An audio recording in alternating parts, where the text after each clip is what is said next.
Hi. Baahubali കാണാത്തവരും കണ്ടവരും എന്ന് പറഞ്ഞിട്ടാണ് നമ്മളിപ്പോൾ ആളുകളെ വിശേഷിപ്പിക്കുന്നത് അല്ലേ? തീർച്ചയായിട്ടും. പക്ഷേ ബാഹുബലി കണ്ടിട്ടുള്ളവർക്ക് പോലും അറിയാത്ത പല കാര്യങ്ങളുമുണ്ട് ബാഹുബലി സിനിമയെ കുറിച്ച്. തീർച്ചയായിട്ടും. അങ്ങനെ ബാഹുബലിയെ പറ്റി നിങ്ങൾക്കറിയാത്ത കുറച്ച് കാര്യങ്ങൾ പറയാനാണ് ഞങ്ങൾ ഇന്നിവിടെ വന്നിട്ടുള്ളത്. ആദ്യം നമുക്ക് ബാഹുബലി ഒന്നാം ഭാഗത്ത് നിന്ന് തന്നെ തുടങ്ങാം. 180 കോടി രൂപ ചിലവിട്ടിട്ടായിരുന്നു ബാഹുബലിയുടെ ആദ്യ ഭാഗം നിർമ്മിച്ചത്. അത് ബോക്സ് ഓഫീസിൽ നേടിയ കളക്ഷൻ ആകട്ടെ 650 കോടി രൂപയാണ്. ഇനി രണ്ടിലേക്ക് വരികയാണെങ്കിൽ ഏതാണ്ട് റിലീസിന് മുമ്പേ തന്നെ റെക്കോർഡ് ഇട്ടിട്ടാണ് ബാഹുബലി 2 വന്നത്. റിലീസിന് മുൻപേ 500 കോടി നേടി. അതായത് വിതരണാവകാശത്തിൽ നിന്ന് മാത്രം 500 കോടിയാണ് ബാഹുബലി 2 നേടിയത്. പിന്നെ റിലീസ് ചെയ്തിട്ട് 4 ദിവസത്തിനുള്ളിൽ 100 കോടി രൂപ കൂടി നേടിയിട്ട് ഇത് മൊത്തം ഏകദേശം 600 കോടി. ഇപ്പൊ അത് മാറിയിട്ടുണ്ടാവും, കണക്കുകളെല്ലാം തന്നെ മാറി. പിന്നെ മാത്രമല്ല ഇത്രയും ദിവസത്തിനുള്ളിൽ എല്ലാ ബോക്സ് ഓഫീസ് റെക്കോർഡുകളും മിക്കതും ബാഹുബലി 2 തകർത്തു കഴിഞ്ഞിട്ടുണ്ട്. ഇനി ട്രെയിലറിലേക്ക് വരാം. നമ്മൾ ഒരുപാട് കാത്തിരിപ്പിന് ശേഷമാണ് ഫസ്റ്റ് ലുക്ക് പോസ്റ്ററും സെക്കൻഡ് ലുക്ക് പോസ്റ്ററും ഒക്കെ കഴിഞ്ഞ് ട്രെയിലർ വരുന്നത്. 24 മണിക്കൂറിനുള്ള മോസ്റ്റ് വ്യൂഡ് ട്രെയിലർ, ടോപ്പ് 10 ട്രെയിലറിൽ നമ്മുടെ ബാഹുബലി. ഇന്ത്യൻ സിനിമയെ സംബന്ധിച്ചിടത്തോളം ഒരു വലിയ ഒരു ചരിത്രം കൂടിയായിരുന്നു. ഇന്ത്യൻ സിനിമയിലെ ഏറ്റവും അധികം ആളുകൾ കണ്ടിട്ടുള്ള ട്രെയിലർ എന്ന് പറയുന്നത് ബാഹുബലി 2-ന്റേതാണ്. 10 കോടിയിലധികം പേരാണ് ബാഹുബലി 2-ന്റെ ട്രെയിലർ യൂട്യൂബിൽ കണ്ടത്. എനിക്ക് തോന്നുന്നു ടിക്കറ്റ് വിൽപ്പനയിലും റെക്കോർഡ് ഇട്ടിട്ടുണ്ട്. നമ്മളൊക്കെ ടിക്കറ്റ് ബുക്ക് ചെയ്താണ് നമുക്കറിയാം.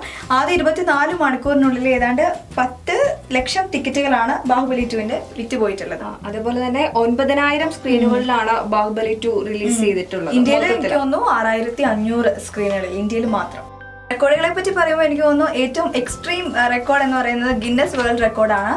ബാഹുബലിയുടെ പോസ്റ്റർ, അതായത് 50,000 സ്ക്വയർ ഫീറ്റിന് മുകളിൽ വലിപ്പമുള്ള ഒരു പോസ്റ്റർ തീർത്ത് ഗിന്നസ് വേൾഡിൽ ഇടം നേടിയിട്ടുണ്ട് ബാഹുബലി 2-ന്റെ പോസ്റ്റർ. പിന്നെ ബാഹുബലി എന്ന് പറയുമ്പോൾ നമ്മൾ ഏറ്റവും അധികം ശ്രദ്ധിക്കുന്നത് VFX ആണ്. VFX ഇല്ലാതെ നമുക്ക് ബാഹുബലി ചിത്രത്തിനെ കുറിച്ച് ചിന്തിക്കാൻ പോലും പറ്റില്ല.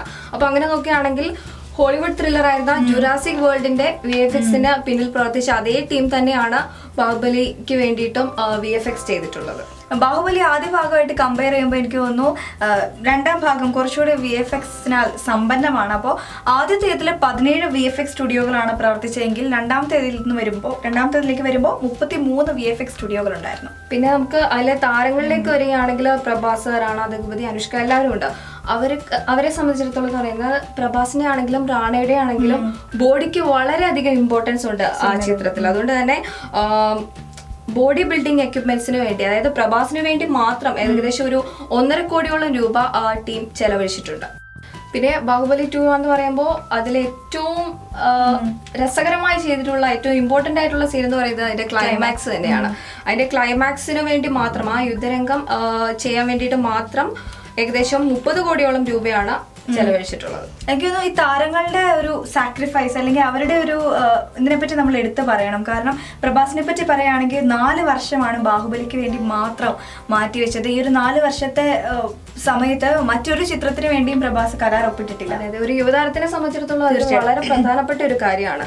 പിന്നെ നമ്മൾക്ക് ബാഹുബലി 1-ലേക്ക് വരികയാണെങ്കിൽ അതിലെ വില്ലന്മാർ കാലകേർ, അവര് സംസാരിക്കുന്ന ഭാഷ, അപ്പൊ തന്നെ നമ്മൾ വിചാരിച്ചിരുന്നു ഇത് എന്ത് ഭാഷയാണ്, ഇത് എവിടെ നിന്ന് വന്നു എന്ന്. അങ്ങനെയുള്ള ആ ഭാഷ അത് പ്രത്യേകം രൂപകൽപ്പന ചെയ്തതാണ്. അതായത് നമ്മുടെ ഗാനരചയിതാവ് മദൻ കർക്കി തയ്യാറാക്കിയ പ്രത്യേക ഭാഷയാണ് അതിൽ കാലകേർ സംസാരിക്കുന്നത്. നമ്മുടെ പ്രധാനപ്പെട്ട താരങ്ങളെയൊക്കെ മാറ്റി നിർത്തിയ നമ്മുടെ ഈ യുദ്ധരംഗങ്ങളും അതുപോലെയുള്ള രംഗങ്ങളൊക്കെ സമ്പന്നമാക്കിയത് ജൂനിയർ ആർട്ടിസ്റ്റുകൾ, മറ്റു താരങ്ങളാണ്. ഏതാണ്ട് 2000-ഓളം വരുന്ന ജൂനിയർ ആർട്ടിസ്റ്റുകളുണ്ട് നമ്മുടെ യുദ്ധരംഗങ്ങളിലൊക്കെ അഭിനയിച്ചിട്ടുള്ളത്. പിന്നെ ഇന്ത്യയിൽ മാത്രമല്ല ലോകത്ത് തന്നെ ഈ അടുത്ത കാലത്ത് ഏറ്റവും അധികം ശ്രദ്ധ നേടിയിട്ടുള്ള ചിത്രമാണ് ബാഹുബലി. അതായത് BBC ഡോക്യുമെന്ററിയിൽ ഇടം നേടിയിട്ടുള്ള ഒരേ ഒരു ഇന്ത്യൻ ചിത്രം എന്ന ബഹുമതിയും ബാഹുബലി 2-നുള്ളതാണ്.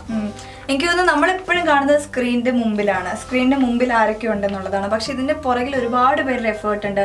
ഞാൻ ആദ്യം പറഞ്ഞ പോലെ ജൂനിയർ ആർട്ടിസ്റ്റുകളുടെ കാര്യം പറഞ്ഞു. പിന്നീട് വരികയാണെങ്കിൽ മൃഗങ്ങളുണ്ട്, കുതിരകളുണ്ട്. 200-250ഓളം വരുന്ന കുതിരകളുണ്ട്, 12ഓളം ആനകൾ, അങ്ങനെ കുറേ പേരുടെ മൃഗങ്ങളും മനുഷ്യരും ഉൾപ്പെടെയുള്ള ഒരു ടീമിന്റെ എഫേർട്ട് കൂടി ബാഹുബലിക്ക് പിന്നിലുണ്ട്. അതായത് കോടികളുടെ കണക്ക് മാത്രമല്ല, മനുഷ്യരുടെ ഒരു കഷ്ടപ്പാട് അതുകൂടി നമ്മൾ മനസ്സിലാക്കണം. ഈ ചിത്രത്തിന് പിന്നിൽ എത്രത്തോളം പേർ കഷ്ടപ്പെട്ടിട്ടുണ്ട് എന്നുള്ള കാര്യം.